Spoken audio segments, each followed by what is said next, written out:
Estamos conectados nuevamente, Camino Nuevo, un honor, un gusto poder estar compartiendo con ustedes el tema del día de hoy relacionado a todo lo que viene siendo el ámbito en el cual usted y yo nos desenvolvemos, el cual para usted y para mí es lo normal, para usted y para mí es el mundo en que vivimos y no hay otra cosa mejor.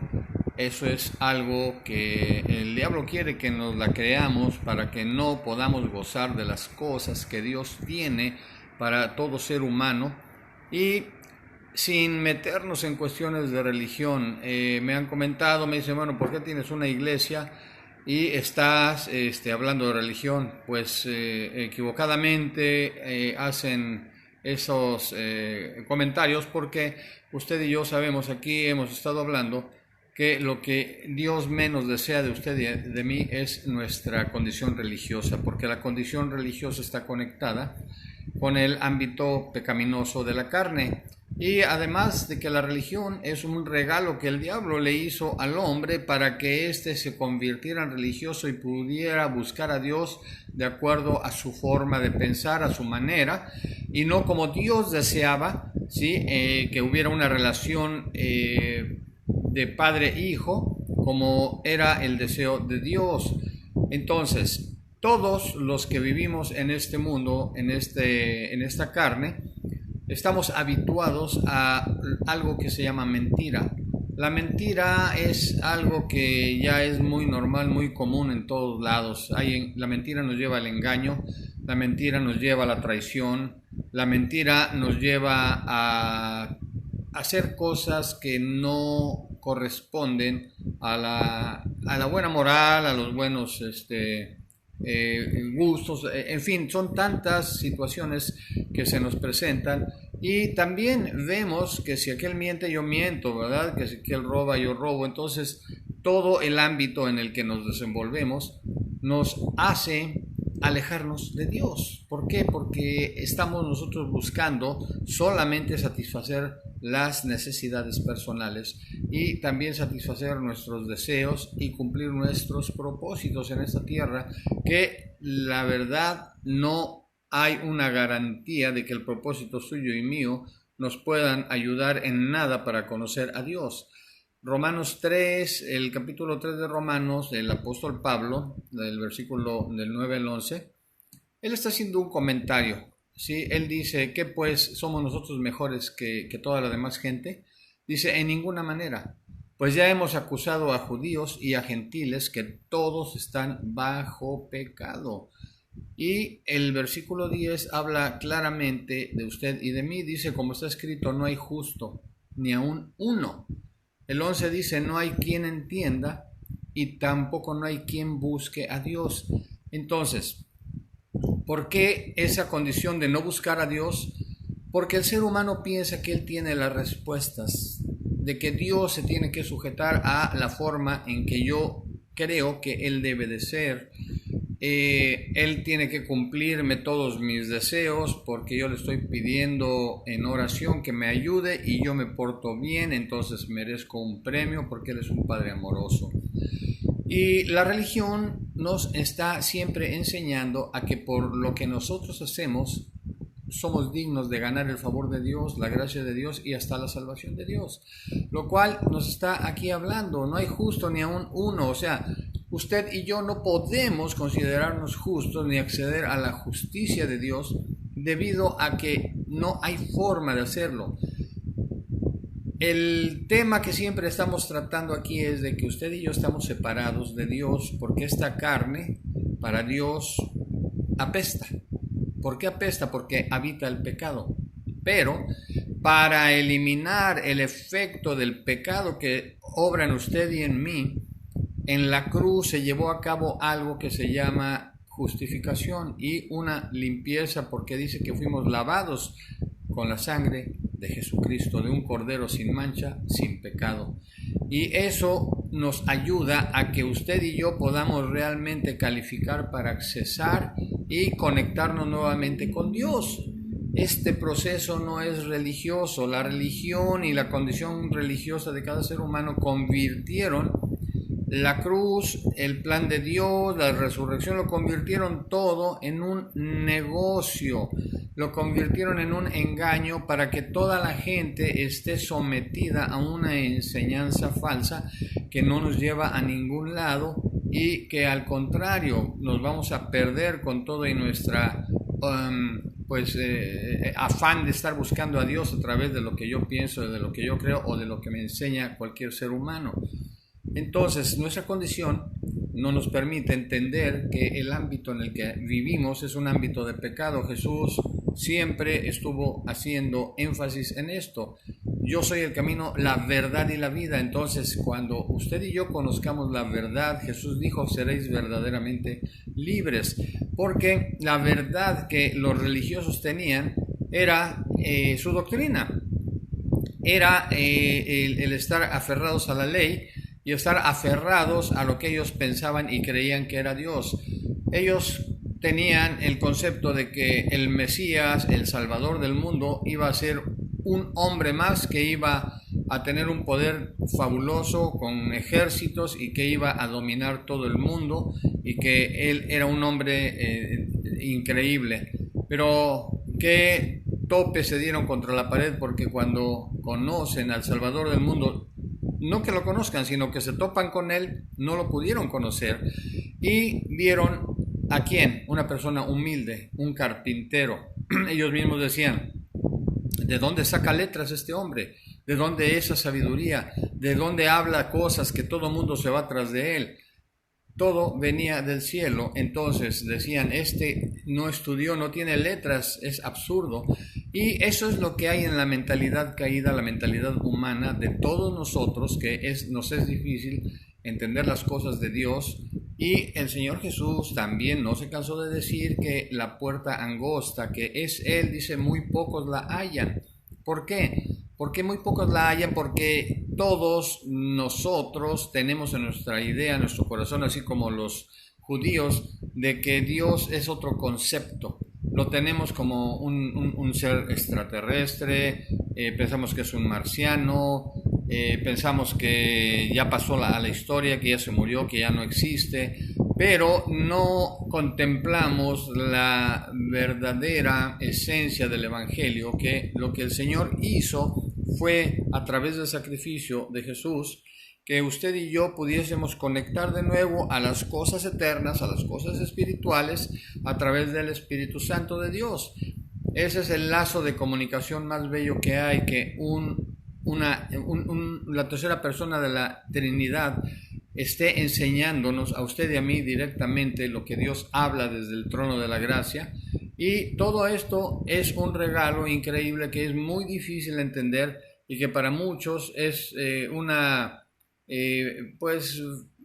fábula. Mucha gente ha dicho, no, es que eso no puede ser posible. Estamos habituados, todos los seres humanos, a que por nuestros esfuerzos propios tenemos que ganarnos el favor de Dios. Y usted puede ver todo lo que hace la gente.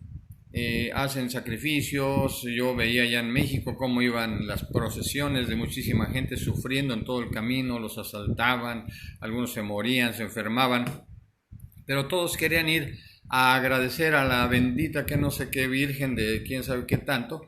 Y la cuestión es de que a Dios le desagrada totalmente ese tipo de sacrificios que el ser humano quiere hacer para ganar el favor de él. Y otra de las cosas tremendas de que hay un solo Dios, no hay vírgenes, no hay santos, no hay Santa Muerte, no hay ningún otro medio, porque hay un solo medio para llegar a Jesucristo y es el único intercesor entre Dios y el hombre, se llama Jesucristo. Y Jesús, lo repito nuevamente, él dijo, yo soy el camino, yo soy la verdad, yo soy la vida y nadie puede conectar con el Padre si no es por mí. Yo ya vengo y soy la llave, yo traigo la llave para que el reino de los cielos sea abierto para todo aquel que cree. Al que cree todo le es posible.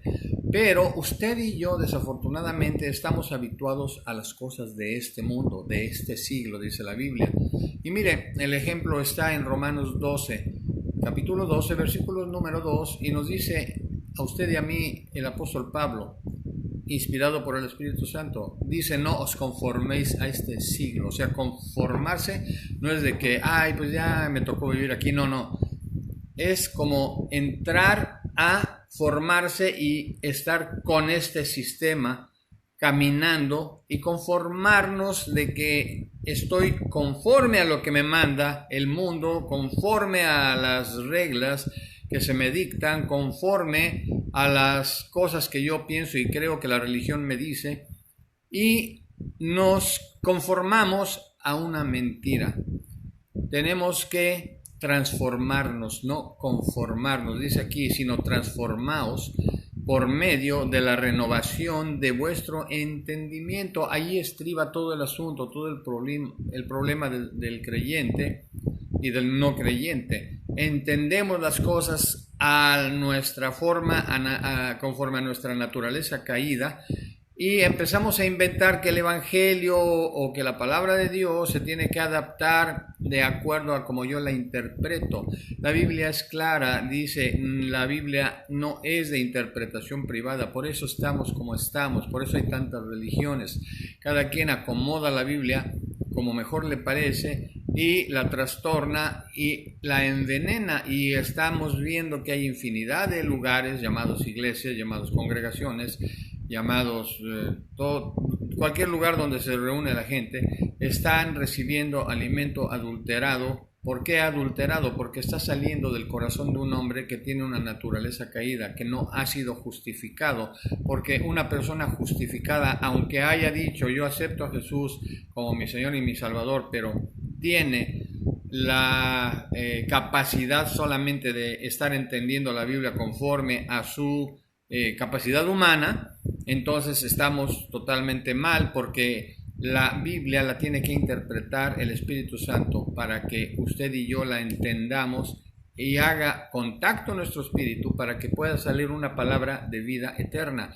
Lo que está saliendo de todas las bocas de mucha gente que están sacando la Biblia de su corazón y de su mentalidad caída y no por medio del Espíritu Santo es solamente alimento adulterado que viene con veneno, y hay muchísima gente que se va a ir al infierno con toda su religión porque pensaron que esta persona era muy buena, que porque era muy famoso, que porque hacía milagros, que porque mira cómo lo siguen las personas y cuánto dinero gana. Y sabe que eso no califica absolutamente para nada. Recuerde que Dios nos dice claramente que lo vil y despreciado del mundo escogió Dios para avergonzar lo sabio del mundo. Entonces, si usted y yo queremos comprobar la buena voluntad de Dios, que es agradable y perfecta, necesitamos transformarnos por medio de la renovación de nuestro entendimiento.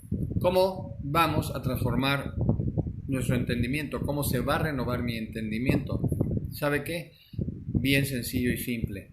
Tengo que hacer todo lo que yo era en mi conocimiento, en mi orgullo, en mi vanagloria, en mi egoísmo, hacerlo a un lado, porque eso es lo que nos impide a todos nosotros disfrutar del regalo de la vida eterna, de las cosas de Dios. Y repito, hay gente, muchísimos millones de personas que confían en Dios, que creen en Dios, pero desafortunadamente no basta con confiar y creer en Dios. A Dios es importante que lo conozcamos, y Él necesita también conocernos. ¿Cómo nos va a conocer Dios? Cuando Él vea implantado la vida de Jesucristo en usted y en mí. Y eso es lo que nos va a ayudar a tener muy pronto una renovación del entendimiento para comprender las cosas del reino de acuerdo a los propósitos eternos y conforme al Espíritu. Esto no es ninguna doctrina extraña, esto no es una nueva doctrina, esto es la verdad que Jesucristo estuvo enseñando y por lo cual lo quisieron matar. ¿Y por qué esta verdad no brilla en las congregaciones en las cuales hemos asistido usted y yo? Porque esta verdad se les acaba el negocio a las personas, porque ellos son los que quieren estar enseñando la palabra de Dios a su modo, y cuando usted es guiado por gente que no está tocada por el poder del Espíritu Santo para sacar palabra de vida eterna, usted y yo estamos solamente siendo sometidos a una doctrina de control, a una doctrina de enseñanza falsa y también falta de sabiduría. O sea, todo lo que necesitamos es la sabiduría de Dios. Jesucristo es la sabiduría de Dios. Yo le invito a que lea el libro de Proverbios y ahí habla la sabiduría. ¿Quién es? Ahí está usted viendo reflejado a Jesucristo, porque Él es la sabiduría de Dios. Nos dice Juan 1:1 que en el mundo Jesucristo estaba, el mundo por Él fue hecho. Todas las cosas fueron hechas por Él, pero el mundo no lo conoció. Y esa sabiduría de Dios, que es Jesucristo, usted y yo la vemos manifestada en las estrellas, en el cielo, en el aire, la maravilla de la naturaleza, los árboles, los pájaros, todos los animales que hay. Es increíble ver cómo aún los animalitos están haciendo cosas que son incluso mejores que las que puede hacer cualquier ser humano. Estábamos ahí comentando de un video que hay de que va caminando un puercoespín así chiquito que va bien lento caminando y un pájaro va empujándolo. Es increíble, llega un pájaro a empujarlo para que camine más rápido y no lo arrolle ningún carro. Entonces, estas maravillas que solamente Dios hizo vienen de la sabiduría de Jesús. Dios en su amor nos provee de esa sabiduría. Nos dice en un versículo que usted y yo tenemos ahora la mente de Cristo, pero debemos darle lugar en nuestra mente, quitar la mentalidad caída que tenemos, que solamente nos guía hacia nuestros propósitos y a los propósitos de las doctrinas que han encontrado nido en nuestra inocencia o en nuestra incapacidad para entender las cosas de Dios. Y es más fácil entender lo que me dice un ser humano y acomodarme a lo que me dicta una doctrina, y es por ello que hay infinidad de lugares que están llenos porque no hay ningún compromiso y además no hay ningún tipo de situación que me lleve a hacer más cosas para Dios. ¿Por qué? Porque la gente se conforma, como dice así, aquí no os conforméis a este siglo, y la gente está en las iglesias por años sentada y aprendiéndose todo un curso de cosas que la verdad no tienen nada que ver con Dios, sino que usted y yo debemos ubicarnos en nuestro corazón con humildad, con mansedumbre. El Señor Jesús nos lo dijo: sed mansos y humildes como yo. ¿Por qué? Porque esos son los requisitos que debe cumplir una persona como usted y como yo para poder accesar a toda la sabiduría de Dios, a la gracia de Dios, al poder de Dios. La iglesia de hoy es una iglesia fracasada, una iglesia sin poder. Y recuerde, todos los apóstoles cuando oraban sucedían cosas tremendas. No podía nadie contra el poder de Dios porque había una iglesia llena de poder y llena de autoridad. La iglesia que hoy existe es una iglesia llena de doctrinas, una iglesia llena de dogmas, llenas de enseñanzas falsas, y por eso no le vemos ningún sentido, aunque sean numerosas, aunque haya mucha gente. Eso a Dios no le interesa. Él dijo bien claro: pocos son los que hallan la puerta angosta, y los que se pierden la puerta ancha, ahí van la mayoría. Entonces, sálgase de ese grupo de gente que van a la sabiduría humana y metámonos a la puerta angosta, a la sabiduría de Dios que se llama Jesucristo. Le hago esta cordial invitación para que se siga alineando con nosotros. Mañana a las 7 estamos, a veces empezamos un poquito más tarde, pero estamos en verdad con todo nuestro corazón, con todo nuestro amor, pidiéndole a Dios que nos siga llenando del conocimiento pleno de Él para que podamos despertar a la realidad que tenemos y salirnos de las cosas que este mundo está provocando, que mucha gente hasta se suicide. Están desesperados muchos, ya no tienen esperanza. Muchos dicen: ¿para qué tuve hijos? ¿Para qué tengo hijos? O sea, nos estamos dejando vencer por el mal. Y nosotros que tenemos la bendición de obtener el poder y la autoridad de Dios, estamos todos con temor y con miedo. No, esto ya no es así. Para eso son estas pláticas, para que usted y yo nos levantemos en el poder y en el amor de Dios, en autoridad, para que las cosas cambien de acuerdo a su propósito y a su voluntad. Recuerde, usted y yo estamos aquí para cumplir el propósito eterno de Dios. Por eso le dice el Señor, con amor eterno te he amado, por tanto te prolongué mi misericordia. La misericordia de Dios es que usted y yo nos pongamos realmente en la línea de Dios para poder en verdad ser ese cuerpo de Cristo que Dios ya proveyó con poder, con autoridad a través de la cruz, y el diablo huye cuando ve gente llena de esa autoridad, de ese poder. Esa es la invitación para usted. Mañana nos volvemos a conectar. Yo termino en esta tarde. Un honor, un gusto. Saludos allá en México y a toda la gente que se está conectando. Pues un abrazo a todos ustedes. Les amamos de corazón y mañana otra vez estamos en contacto. Buenas tardes.